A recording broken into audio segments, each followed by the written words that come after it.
भारतीय state bank Karad ट्रेझरीत cyber साक्षरतेचा जागर. कराडमध्ये cyber साक्षरता कार्यशाळेला उत्स्फूर्त प्रतिसाद. भारतीय स्टेट बँक कराड ट्रेझरीत सायबर साक्षरतेचा जागर. कराडमध्ये सायबर साक्षरता कार्यशाळेला उत्स्फूर्त प्रतिसाद. ऑनलाईन फसवणुकीसाठी बचावासाठी कराडमध्ये सायबर साक्षरता कार्यशाळा आयोजित करण्यात आली. कराड येथील भारतीय स्टेट बँक ट्रेझरी शाखेच्या वतीने सायबर साक्षरता आणि सुरक्षित गुंतवणूक या विषयावर विशेष कार्यशाळेचे आयोजन करण्यात आले. डिजिटल युगात वाढत्या ऑनलाईन फसवणुकीच्या पार्श्वभूमीवर नागरिकांनी सतर्क राहावे यासाठी या कार्यशाळेचे आयोजन करण्यात आले होते.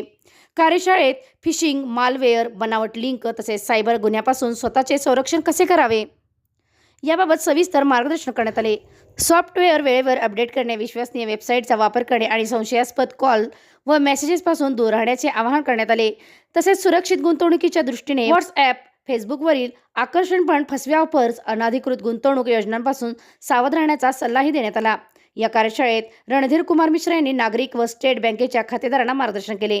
प्रमुख पाहुण्यांच्या हस्ते दीप प्रज्वलन करून कार्यक्रमाची सुरुवात करण्यात आली.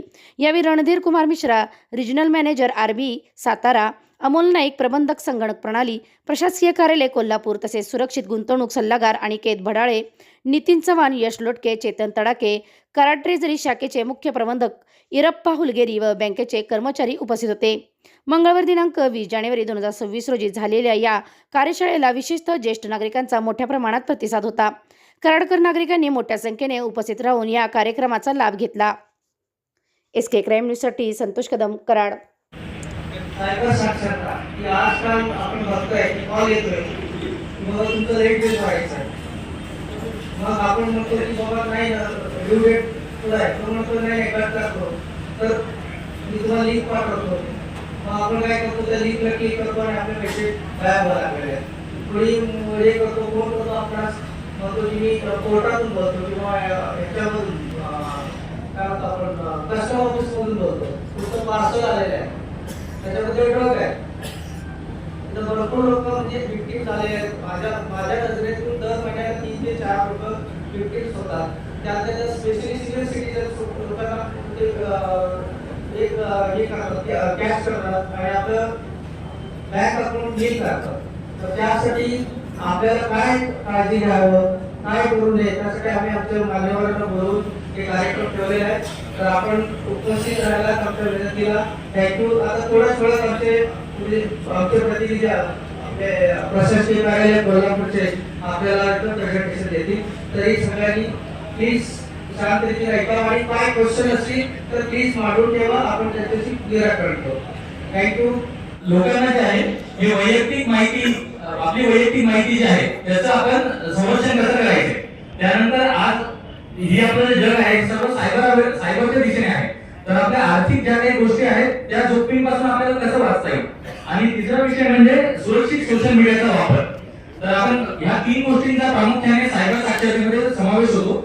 पण आपण या सर्वात महत्त्वाचं जे आहे ते म्हणजे वैयक्तिक माहितीची सुरक्षितता कशी करता येईल आणि त्याचबरोबर आर्थिक जोखमींपासून आपल्याला कसं वाचता येईल याकडे आपण लक्ष देऊया. तर सगळ्यात महत्त्वाचं काय आहे की बऱ्याच लोकांना हा प्रश्न पडला असेल की बाबा आज हे सायबर सुरक्षितता म्हणजे नेमकं काय. आज जर आपण बघायला गेलो तर पूर्वीसारखं जग राहिलेलं नाही. म्हणजे लोकांना असं वाटायचं की सायबर म्हणजे केवळ आणि केवळ मोबाईल किंवा कम्प्युटर असं नाही, तर ते आपल्या रोजच्या आयुष्याचा एक भाग बनलेला आहे. आपण जे रोज ज्या काही गोष्टी करतोय म्हणजे अगदी एखादं गाणं ऐकण्यापासून असो किंवा एक रेल्वेचं तिकीट बुक करण्यापासून असो किंवा आपलं इंटरनेट बँकिंग थ्रू किंवा मोबाईल बँकिंग थ्रू आपलं बॅलन्स चेक करणं असो, हा आपलं पूर्ण आयुष्यच हे सायबरची लिंक आहे. तर त्यामुळे आपल्याला अवेअर काय राहावं. एक जे सायबर अटॅकर्स आहेत किंवा जे गुन्हेगार आहेत ते काय करतात तर सोशल इंजिनिअरिंग टेक्निक्सचा वापर करतात. तर सोशल इंजिनिअरिंग टेक्निक्स म्हणजे तुम्हाला असं वाटत असेल हा काहीतरी तांत्रिक शब्द आहे किंवा खूप टेक्निकल जार्गन आहे, तसं काही नाही. तर सोशल इंजिनिअरिंग टेक्निक्स म्हणजे काय की जे प्रामुख्याने टेक्निक म्हणजे टेक्नॉलॉजीचा उपयोग नाही करत आहेत, तर आपल्या ज्या काही उणीवा आहेत किंवा आपल्या माणसामध्ये ज्या काही भावना आहेत त्याचा ते उपयोग करून आपल्याला अशा प्रकारे ट्रीट करतायत की आपण त्यांना आपल्या बँकेच्या खात्याची माहिती किंवा गोपनीय माहिती हे सगळं देऊ. पण याकरता केवळ ते तंत्रज्ञानाचा उपयोग करत नाहीत, तर ते कशाचा उपयोग करतायत. भीती, घाई, कुतूहल, अधिकार, ओळख, सहानुभूती आणि लालच या सगळ्या गोष्टींचा ते उपयोग करतायत. तर भीतीचं एक उदाहरण जर आपण बघायचं म्हटलं तर ते आपल्याला कुठलाही जर एखादा सायबर गुन्हेगार फोन करेल किंवा आपल्याला एक SMS करेल तर तो आपल्याला त्यात भीती दाखवेल. भीती म्हणजे काय दाखवेल, तो आपल्याला सांगेल की आपलं बँकेचं खातं केवायसी साठी ड्यू आहे, लवकरात लवकर केवायसी करा किंवा आपलं खातं जे आहे ते बंद होऊ शकतं. किंवा तो आपल्याला असा मेसेज करेल की तुम्ही आजपर्यंत जर बिल नाही भरलं ना तर लगेच तुमची वीज कापल्या जाईल. त्याप्रमाणे घाई म्हणजे कुठल्याही साठी तो तुम्हाला काय सांगेल की तुमचे हे एवढे रिवॉर्ड पॉईंट जमा झालेले आहेत. तुम्ही जर एखादं लॉटरी जिंकलाय असं त्यांना दाखवायचं असेल तर काय म्हणतील, तुम्ही या मेलवरती आम्हाला इतके रुपये पाठवा तर आम्ही तुम्हाला हे बक्षीस देऊ. जर तुम्ही 2 तासाच्या आत ते मला नाही दिलं तर तुमचं बक्षीस चाललं जाईल. हे काय आहे, तर हा घाईचा प्रकार आहे. तर कुतूहलमध्ये काय होईल की तुम्हाला सांगायचं म्हणजे अगदी 4 दिवसापूर्वी हे माझ्यासोबतच घडलंय.